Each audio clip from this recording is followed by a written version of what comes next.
ప్రస్తుతం మనతో పాటు తెలంగాణ ఉద్యమకారుడు అలాగే మాజీ బీసీ కమిషన్ మెంబర్ శుభప్రత పటేల్ గారు ఉన్నారు. శుభప్రత పటేల్ గారు, దాదాపుగా మీరు ఇదే గులాబీ జెండా నమ్ముకొని 14 సంవత్సరాలుగా ఉన్నారు.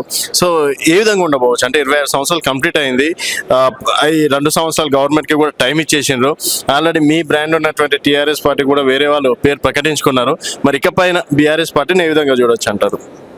రాజు గారు, మీకు అదేవిధంగా మీ ఛానల్ ప్రేక్షకులకు అందరు కూడా బీఆర్ఎస్ పార్టీ ఆవిర్భావ దినోత్సవ శుభాకాంక్షలు తెలియజేసుకుంటూ, ముఖ్యంగా మీరు ఇంతకుముందు మాట్లాడుతూ ఇంట్రోలో చెప్పినారు 14 సంవత్సరాలు కాదు 23 సంవత్సరాలు, అంటే 2003లో ప్రారంభమైనటువంటి నా ప్రయాణం బీఆర్ఎస్ పార్టీతో ఈ రోజుకి 23 సంవత్సరాలు గడుస్తుంది. 23 సంవత్సరాలుగా మాలాంటి వాళ్ళం ఆ రోజు నుగు మీసాలతోని యవ్వన వయసులో 21 సంవత్సరాలు ఉన్నటువంటి నేను తెలంగాణ రాష్ట్ర ఆకాంక్ష కేసీఆర్ గారి ద్వారా తెలంగాణ రాష్ట్రం వస్తే ఏం జరుగుతుంది, తెలంగాణ రాష్ట్రానికి రాజకీయ పందాలు ఏ విధంగా సాధించుకోవాలని కేసీఆర్ గారి ఉపన్యాసాలని మేము ప్రేరేపితమై పార్టీలోకి వచ్చినాం. మాలాంటి వాళ్ళు లక్షల మంది కేసీఆర్ గారి ఆధ్వర్యంలో ఈ పార్టీలో కలిసిండ్రు. చాలామంది కొద్దిమంది ఈ ప్రయాణంలో వస్తుంటారు పోతుంటారు. పాత నీరు పోయి కొత్త నీరు వచ్చినటువంటి పరిస్థితులలో ఈరోజు 26వ ఏట అడుగు పెడుతున్నాం మేము. ఈ సందర్భంలో నేను చెప్పేది ఏంటంటే, తెలంగాణ రాష్ట్ర సాధన కోసం ఒక పార్టీ పెట్టి ఆ పార్టీ ద్వారా పార్లమెంటరీ ప్రక్రియ ద్వారా తెలంగాణ రాష్ట్రాన్ని సాధిస్తామని చెప్పి కేసీఆర్ గారు చెప్పిన సందర్భంలో చాలామంది నమ్మలేరు, చాలామందికి అపనమ్మకం. ఆ రోజు సమైక్య పాలకుల చేతిలో ఉన్నటువంటి తెలంగాణ, బందీ అయినటువంటి తెలంగాణని విముక్తి చేశానని కేసీఆర్ గారు చెప్పినప్పుడు చాలామంది అపనమ్మకంతో ఉన్నటువంటి పరిస్థితి. ఎందుకంటే 1969 ఉద్యమాన్ని చూసినటువంటి వాళ్ళు చాలామంది ఉండే. 69లో అంత పెద్ద పోరాటం జరిగితే విఫలమైంది, తెలంగాణ రాలేదు కాబట్టి ఇప్పుడు చెరిగితే రాదు అనే ఒక అపనమ్మకం చాలామందికి ఉండే. కానీ కేసీఆర్ గారు అనే ఒక రాజకీయ మేధావిగా రాజకీయాల్లో కొత్త ఒరవడిని సృష్టించి రాజకీయ పందాలను తెలంగాణ సాధించాలని చెప్పేసి 2004లో కాంగ్రెస్ పార్టీతో పొత్తు పెట్టుకోవడం జరిగింది.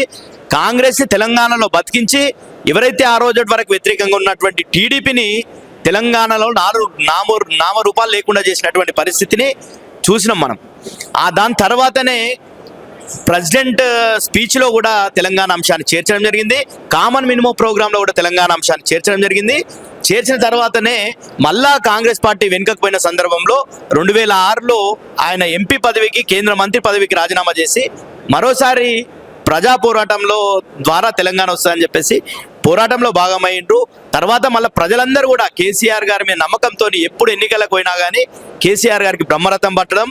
తర్వాత ఎప్పుడైతే 2009లో కొంత ఆ రోజు ఉన్నటువంటి సమైక్య శక్తులు బలోపేతమై టీఆర్ఎస్ని దెబ్బతీయాలనే ప్రయత్నం చేసినప్పుడు కేసీఆర్ గారు ఆ రోజు ఫ్రీ జోన్ అని హైదరాబాద్ని ఎప్పుడైతే ఫ్రీ జోన్ చేస్తామన్నారో ఆ సందర్భంలో నా ప్రాణాన్ని సైతం పణంగా పెట్టి ఇంకా ఫ్రీ జోన్ హైదరాబాద్ అయిన తర్వాత తెలంగాణ రేపు వచ్చినా కానీ లాభం లేదని భావించిన కేసీఆర్ గారు కేసీఆర్ చావడమో తెలంగాణ రావడం అనే ఏకైక లక్ష్యంతో తెలంగాణ రాష్ట్ర ఉద్యమంలోకి ఆయన ఆమరనిరాక్ష చేస్తే మాలాంటి వాళ్ళం సైనికులమంతా కూడా రోడ్లపైకి వచ్చి ఉద్యమాలు చేసి విద్యార్థి లోకం కావచ్చు, మేధావులు కావచ్చు, న్యాయవాదులు కావచ్చు, అందరు కూడా ఉద్యోగులందరూ కూడా కేసీఆర్ గారి బాటలో నడిస్తే డిసెంబర్ 9 ప్రకటన వచ్చింది. ఆ ప్రకటన తర్వాత కూడా ఎంత జరగాలనో అంత జరిగింది. అదంతా కూడా అందరికీ కూడా తెలిసిందే. కానీ కేసీఆర్ గారి ద్వారానే మరోసారి తెలంగాణ పునర్నిర్మాణం అవుతుందని చెప్పేసి 2014లో కూడా 2014లో 2018లో కేసీఆర్ గారికే మళ్ళా ప్రజలు బ్రహ్మరథం పట్టిరు. ఈరోజు చూస్తున్నాం 2.5 సంవత్సరాల కాలం వస్తున్నది కాంగ్రెస్ అధికారంలోకి వచ్చిన తర్వాత. కాంగ్రెస్ అధికారం వచ్చిన తర్వాత ఈ తెలంగాణలో ఎక్కడనో తారాస్థాయికి, తెలంగాణ దేశంలో తారాస్థాయికి అభివృద్ధిలో పోయినటువంటి తెలంగాణ ఈరోజు మళ్ళా పాతాళలోకం పోయేటటువంటి పరిస్థితి దాపరిస్తున్నది. కాబట్టి తెలంగాణకు కేసీఆర్ గారి నాయకత్వమే శ్రీరామరక్ష, బీఆర్ఎస్ పార్టీ శ్రీరామరక్ష అని భావించి ఈరోజు కేసీఆర్ గారు చెప్పేటటువంటి మాటలు మెసేజ్ కోసం లక్షలాది ప్రజలు తెలంగాణలో ఉన్నటువంటి ప్రతి గుండె కూడా కేసీఆర్ గారి వైపు చూస్తున్నది. అందరు కూడా ఈరోజు కేసీఆర్ వైపునే ఉంటారు. మొన్న చూసినాం మనం జగిత్యాలలో ఈ విధంగా పెద్ద ఎత్తున సభ విజయవంతమైంది. ఎన్ని లక్షల మంది వీక్షించారు కేసీఆర్ గారి మెసేజ్ అనేది కూడా అందరు చూసినాం. కాబట్టి తప్పకుండా రేపు భవిష్యత్తులో వచ్చేది బీఆర్ఎస్ పార్టీ అధికారంలోకి వస్తుంది, కేసీఆర్ గారు మరొకసారి ముఖ్యమంత్రి అవుతారు. పక్కా 100%. టీఆర్ఎస్ పార్టీలోకి వచ్చినాయి అట్లా సరే ఈరోజు చాలా పార్టీలు కేసీఆర్ గారు ఫస్ట్ టీఆర్ఎస్ పార్టీ పెట్టిన సందర్భంలో కూడా ఆల నరేంద్ర గారు పార్టీ పెట్టారు, విజయశాంతి గారు పార్టీ పెట్టారు, దేవేందర్ గౌడ్ గారు పార్టీ పెట్టారు, తర్వాత చిరంజీవి గారు కూడా సామాజిక తెలంగాణ అని చెప్పేసి ఆయన కూడా పెట్టినటువంటి పరిస్థితి ఉండే ఇక్కడ పార్టీ. ఇన్ని పార్టీలను కూడా తట్టుకొని నిలబడి తెలంగాణలో కేసీఆర్ తప్ప ఇంకో రాజకీయ పార్టీకి ఇక్కడ స్థానం లేదు. ఈరోజు ఎన్ని పార్టీల పేర్లు పెట్టుకున్నా ఇప్పుడు కేసీఆర్ వేరే అంటున్నారు కదా, అప్పుడు మన సార్, కేసీఆర్, ఇప్పుడు మరో మనిషి కేసీఆర్. కేసీఆర్ అనే వ్యక్తి ఒక శక్తి. ఆయన కేసీఆర్ సైలెంట్ గా ఉన్న చర్చనే, ఆయన బయటకు వచ్చిన చర్చనే. కాబట్టి కేసీఆర్ గారు ఈరోజు సముద్రము విస్ఫోటనం ముందు కొంత శాంతియుతంగా ఉంటుందంట, అట్లనే ఉండు కేసీఆర్ గారు. 100% 2.5 సంవత్సరాల కాలం అయిపోయింది కాబట్టి మొన్ననే జగిత్యాలలో చెప్పిండు ఇచ్చిన కాలం అయిపోయింది, తప్పకుండా బయటకు వస్తాడు 100%. మేమంతున్నాం ఈరోజు కేసీఆర్ గారు తెలంగాణ ఉద్యమంలో. ఈరోజు మాకు ఆ రోజు కూడా హరీష్ రావు గారు, కేటీఆర్ గారు, కేసీఆర్ గారు ఇచ్చినటువంటి బాణాలు ఉండే. ఈ రోజు కూడా ప్రతి సందర్భంలో ఈరోజు ఇల్లులు కూల్సి ఎవరు పోతున్నారు? బీఆర్ఎస్ పార్టీ, మా వర్కింగ్ ప్రెసిడెంట్ కేటీఆర్ గారు పోతున్నారు. ఎవరికైనా రైతుల కష్టం వస్తే ఎవరు పోతున్నారు? హరీష్ రావు గారు పోతున్నారు. ఇట్లా మా పార్టీ నాయకత్వం అంతా కూడా ఈరోజు కేసీఆర్ గారు విడిచినటువంటి బాణాల్లాగా, బ్రహ్మాస్త్రాల్లాగా ఉన్నటువంటి పరిస్థితి ఉన్నది.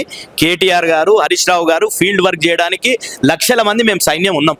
100% కేసీఆర్ గారు ఒక ఆలోచన అని మేము ముందలు తీసుకుపోయే వాళ్ళం మేము ఉన్నాం. కేసీఆర్ ఒక ఆలోచన చేస్తే మేము దాన్ని తీసుకుపోతాం, ప్రజల్లోకి తీసుకుపోతాం, ప్రజల పక్షాన పోరాడతాం. ఏ పోరాటం చూసుకోండి, మీ లగచర్ల పోరాటం చూసుకోండి, హెచ్యు పోరాటం చూసుకోండి, ఎక్కడైనా రైతులకు సంబంధించినటువంటి రుణమాఫీ కాలేదని, రైతు బంధు పడతలేదని, ఈ పోరాటాలు అన్నింటిలో ఎవరున్నారు?